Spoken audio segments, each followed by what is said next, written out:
ओम शांति। आज है 5 सितंबर शिव बाबा की साकार मुरली। आज बाबा कहते हैं, मीठे बच्चे, सत्य का संग एक ही है जिससे तुम्हारी सद्गति होती है, आत्मा पावन बनती है, बाकी सब हैं कुसंग। इसीलिए कहा जाता है, संग तारी कुसंग बोरी। प्रश्न है, बाप का ऐसा कौन सा कर्तव्य है? बाप का ऐसा कौन सा कर्तव्य है जो कोई भी धर्म संस्थापक नहीं कर सकता? उत्तर है, बाप का कर्तव्य है सबको पतित से पावन बनाकर वापस घर ले जाना।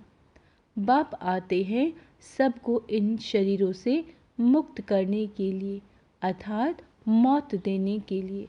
यह काम कोई धर्म संस्थापक नहीं कर सकता। उनके पिछाड़ी तो उनके धर्म की पावन आत्माएं ऊपर से उतरती हैं और अपना अपना पाठ बजाई पावन से पतित बनती हैं। गीत है, जाग सजनिया जाग। ओम शांति। बच्चों ने गीत सुना? किसने सुनाया? साजन ने। सब हैं सजनिया जिसको भक्तियाँ कहा जाता है। बाबा कहते हैं, भगवान एक है जिसको भक्त याद करते हैं तो उसको कहा जाता है साजन। भक्त कहने से मेल अथवा फीमेल दोनों उसमें आ जाते हैं तो सब हो गई सीताएं। राम एक है, भक्त अनेक है, भगवान एक है। उस भगवान को कहा जाता है परम पिता। लौकिक बाप को परम पिता नहीं कहेंगे, वह है लौकिक शरीर देने वाला पिता। परम पिता है परम धाम में रहने वाला, सब आत्माओं का पिता। हर एक मनुष्य को दो बाप है, एक लौकिक और दूसरा पारलौकिक बाप। बाबा कहते हैं, लौकिक बाप का जन्म बाई जन्म वर्षा अलग होता है। हर एक जन्म में बाप अलग अलग रहते हैं। तुम विचार करो, कितने जन्म लेते, कितने बाप मिलते होंगे? 84। हाँ, 84 जन्मों में ज़रूर 84 बाप और 84 माँ मिलेंगे। हर जन्म में एक ही लौकिक बाप और एक ही माँ रहती है। दूसरा बाप है परमपिता परमात्मा। परंतु सत्युग त्रेता में कभी ओ गॉड फादर कह नहीं सकती। परमपिता परमात्मा मेहर करो ऐसे कभी नहीं कहते। इसीलिए समझाया जाता है, सत्युग त्रेता में एक ही बाप होता है। फिर द्वापर कलयुग जिसको भक्ति मार्ग कहा जाता है, वहाँ सबको दो बाप है, मेल अथवा फीमेल, सबको दो बाप है। पारलौकिक बाप को याद करते हैं।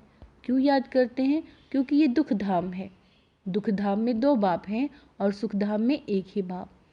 यहाँ तो एक पारलौकिक बाप है, दूसरा फिर सबके दुख निवारण करने वाला बाप, जिसको सभी याद करते हैं कि इस दुख से छुड़ाओ, रहम करो। आधा कल्प है दुख धाम, आधा कल्प है सुख धाम। सतयुग है नया युग, कलयुग। बाबा क्या कहते हैं? सतयुग है नया युग और कलयुग है पुराना युग। बाप कहते हैं, अब हम सतयुग नई दुनिया की स्थापना कर रहे हैं। कलयुग पुराने युग का विनाश होना है। कलयुग के बाद फिर सतयुग आना है। कलयुग के अंत और सतयुग के आदि को कल्प का संगम कहा जाता है। यह है कल्याणकारी युग, क्योंकि पतित से पावन बनना होता है। कलयुग में है पतित मनुष्य और सतयुग में है पावन देवताएं। बाप समझाते हैं कि यह असुरी रावण संप्रदाय है। हर एक के अंदर 5 विकारों की प्रवेशता है। उसको कहेंगे Ravan omnipresent, God omnipresent नहीं। 5 विकार प्रवेश हैं, इसीलिए इनको पतित दुनिया कहा जाता है। सतयुग त्रेता को पावन दुनिया शिवालय कहा जाता है। कलयुग है वैशाल्य। तो शिव परम पिता परमात्मा आकर नवयुग की स्थापना करते हैं। बाप समझाते हैं, अब जागो, नवयुग अथवा सुखधाम का समय अब आया है। बाबा कहते हैं, लक्ष्मी नारायण का राज्य आ रहा है। यह है ही राजयुग। यह कोई कॉमन सत्संग नहीं। एक होता है सत्संग, दूसरा होता है झूठा संग, कुसंग। सत्य का संग तारे, कुसंग बोरे। सत्य तो एक ही बाप है, उनको कहते हैं पतित पावन, वही आकर पावन बनाते हैं। आधा कल्प के लिए फिर माया रावण ने आकर आधा कल्प पतित बनाती है। ऐसे नहीं बाप ही पतित बनाते हैं। अभी है ही रावण राज्य। जब तक सत्य बाप न आए तब तक सत्संग नहीं। सब है झूठ संग अथवा कुसंग। तुम हो सीताएं, तुम भक्ति करती हो, समझती हो भक्ति का फल भगवान आकर देंगे, तो ज़रूर जब भक्ति का समय समाप्त होना होगा तब तो आएंगे ना। आधा कल्प है ज्ञान की प्रारब्ध और आधा कल्प है भक्ति की प्रारब्ध। बाबा कहते हैं अभी तुम पुरुषार्थ कर रहे हो भगवान की श्रीमत पर। भगवान एक होता है, वह है निराकार परमपिता परमात्मा, आत्माओं का बाप। वह आते ही है संगम पर। द्वापर कलयुग को भक्ति कांड कहा जाता है, सतयुग त्रेता को ज्ञान कांड कहा जाता है। बाबा कहते हैं ज्ञान है ही ज्ञान सागर परम पिता परमात्मा के पास। शास्त्रों का ज्ञान कोई ज्ञान नहीं, अगर उनमें ज्ञान होता तो सद्गति होती। भारत जो हीरे जैसा था अब है नहीं, फिर बाप बनाते हैं। तुम अब हीरे जैसा बन रहे हो, तुम्हारा जीवन पलट रहा है, आत्मा दैवी गुण धारण कर रही है। यूँ तो मनुष्य बैरिस्टर, इंजीनियर, सर्जन आदि बनते हैं, बाकी मनुष्यों को देवता बनाना ये परम पिता परमात्मा ज्ञान सागर का कर्तव्य है। उनको ही ट्रुथ कहा जाता है, वही सच बतलाते हैं, अर्थात सचखंड की स्थापना करते हैं। बाकी सब हैं झूठ बोलने वाले, झूठ खंड की स्थापना करते हैं, रावण की मत पर चलते हैं। तुम श्रीमत से श्रेष्ठ बनते हो। नए युग में भारत नया था, वर्ल्ड ऑलमाइटी अथॉरिटी कहा जाता था। लक्ष्मी नारायण का राज्य था। उन्हों को किसने ये राज्य भाग्य दिया? ज़रूर जो स्वर्ग की स्थापना करने वाला होगा। अभी वह वर्षा गवाया है 84 जन्म लेकर, अब फिर चक्र पूरा होता है, सबको वापस जाना है। लिबरेटर एक ही है बाप, वही लिबरेटर कर सबको ले जाते हैं, इसीलिए उनको कालों का काल कहा जाता है। बाप कहते हैं अब तुम्हारे 84 जन्म पूरे हुए, अब वापस चलना है। यह सृष्टि का चक्र कैसे फिरता है, सो बाप बैठ के समझाते हैं, अर्थात त्रिकालदर्शी बनाते हैं। तीनों लोकों, तीनों कालों की नॉलेज देते हैं। वही पतित पावन ज्ञान सागर बीज रूप हैं। उनसे ही सचखंड का तुमको वर्षा मिलता है। यहाँ तुम आए हो परम पिता परमात्मा से वर्षा लेने के लिए, जो स्वर्ग की स्थापना करने वाला है। तुम जानते हो हम ही फिर स्वर्ग के मालिक बनेंगे। सतयुग के लक्ष्मी नारायण आदि को कहा जाता है डीटी रिलीजन। वह है श्रेष्ठ धर्म। उन्हों का धर्म भी श्रेष्ठ तो कर्म भी श्रेष्ठ। वहाँ भ्रष्टाचारी कोई नहीं रहते। द्वापर कलयुग में फिर एक भी श्रेष्ठाचारी नहीं रहते। बाप को भूलने के कारण ही बुरी गति होती है, फिर बाप आकर पतित से पावन बनाते हैं। बाबा कह रहे हैं धर्म संस्थापक कोई पतित से पावन बनाने नहीं आते। पतित पावन तो एक ही बाप है, वही सच्चा गुरु है। बाकी वह तो आकर अपना धर्म स्थापन करते हैं। बाबा कह रहे हैं ऊपर से पावन आत्माएं आती हैं, फिर पतित बनती हैं। इस समय सब पतित हैं, सबको पावन बनाना बाबा का ही काम है। वही पतित पावन है। गुरु नानक ने भी उस सद्गुरु की महिमा की। इस पुरानी दुनिया के विनाश के लिए ही यह महाभारत लड़ाई है। बाकी ऐसे नहीं, तुमको लड़ाई के मैदान में बाबा ज्ञान देते हैं। बाबा कह रहे हैं ज्ञान के लिए तो एकांत चाहिए, 7 रोज भट्ठी में रहना पड़े।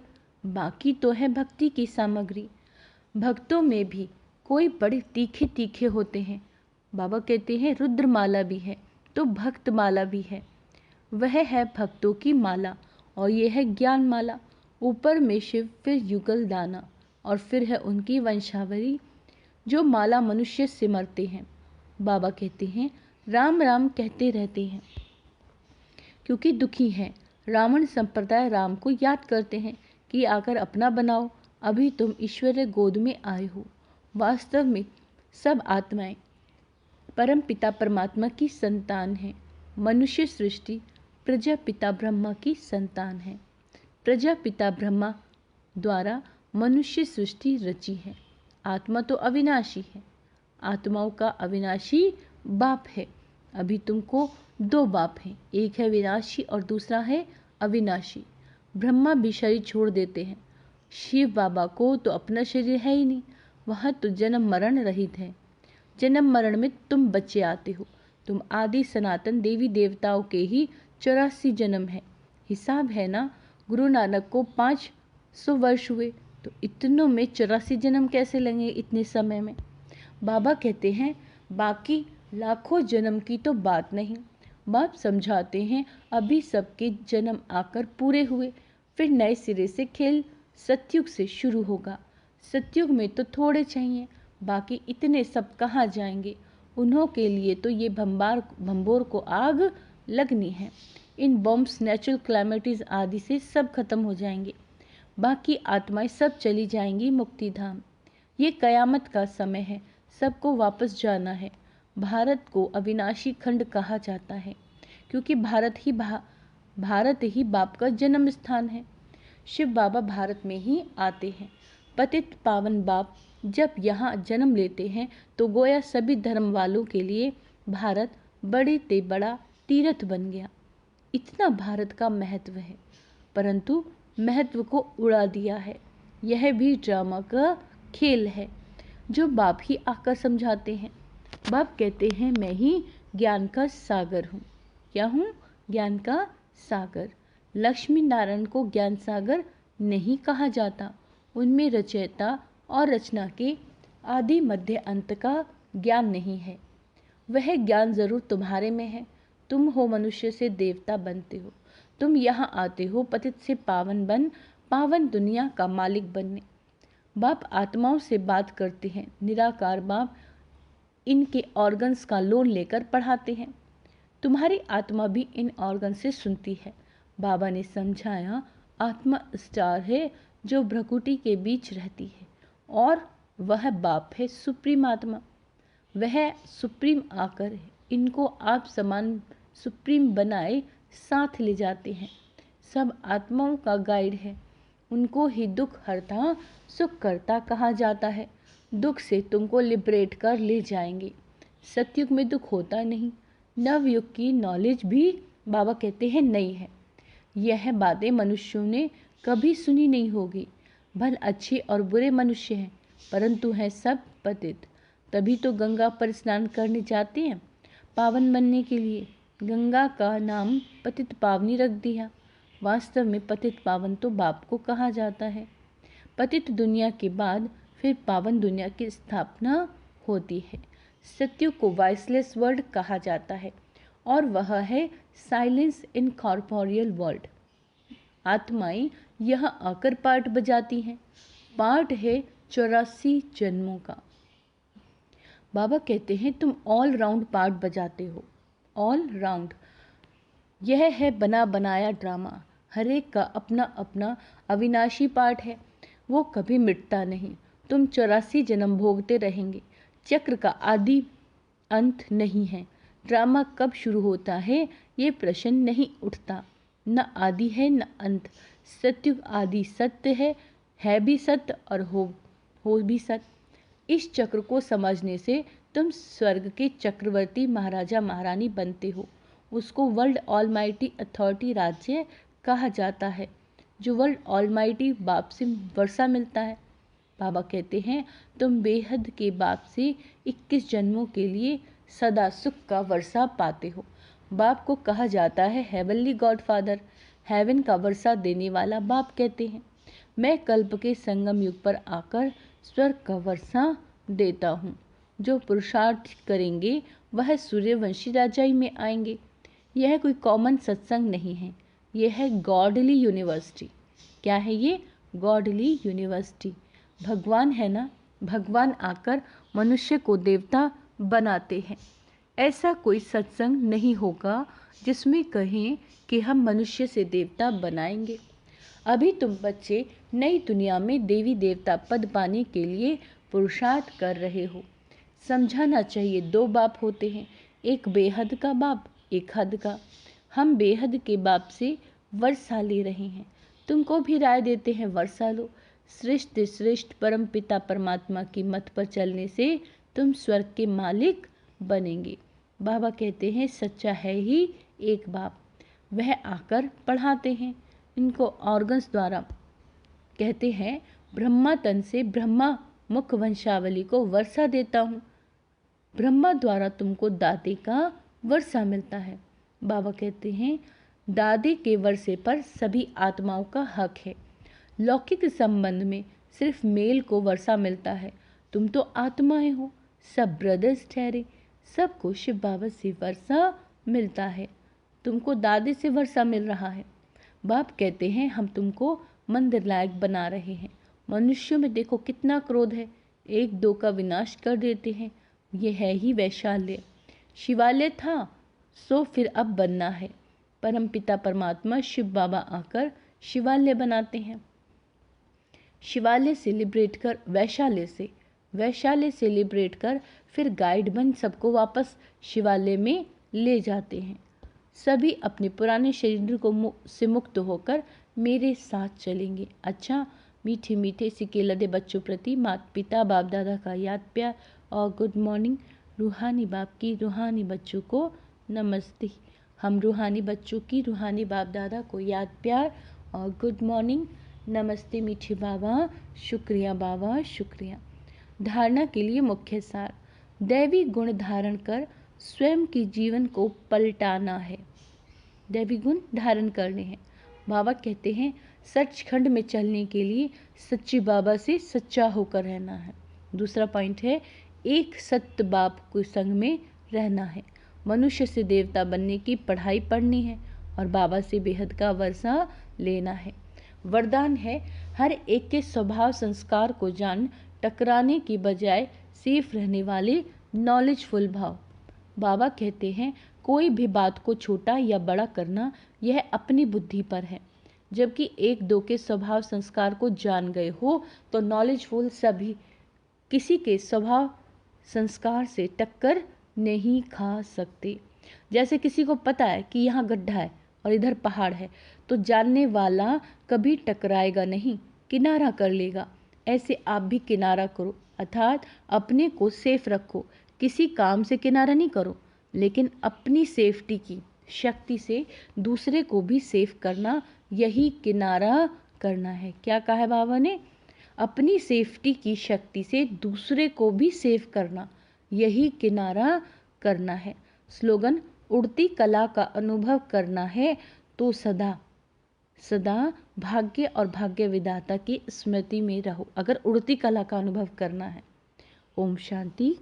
आज का स्वमान अभ्यास करेंगे। मैं नॉलेजफुल आत्मा हूँ, मैं दैवी गुणधारी आत्मा हूँ।